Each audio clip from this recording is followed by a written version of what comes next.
بسم اللہ الرحمن الرحیم۔ السلام علیکم ورحمۃ اللہ وبرکاتہ۔ امید کرتی ہوں آپ سب خیریت سے ہوں گے۔ آج کی اس ویڈیو میں پیارے نبی صلی اللہ علیہ وسلم کی ایک حدیث بیان کروں گی۔ ناک جھاڑنا۔ نبی کریم صلی اللہ علیہ وسلم نے فرمایا، جب کوئی شخص سو کر اٹھے اور پھر وضو کرے تو 3 مرتبہ ناک جھاڑے، کیونکہ شیطان رات بھر اس کے ناک کے نتھنے میں رات گزارتا ہے،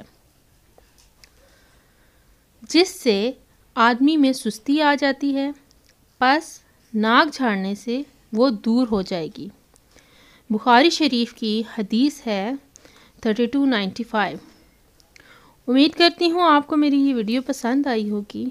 مزید اچھی اور اسلامک ویڈیو دیکھنے کے لیے میرے چینل کو سبسکرائب کریں اور بیل آئیکن پریس کریں تاکہ میری ہر نئی آنے والی ویڈیو آپ تک پہنچ سکے۔ میری ویڈیو کو شیئر کیجیے گا تاکہ اور لوگوں تک بھی یہ پہنچ سکے۔ اپنی دعاؤں میں یاد رکھیے گا، اپنا بھرپور خیال رکھیے گا۔ فی امان اللہ۔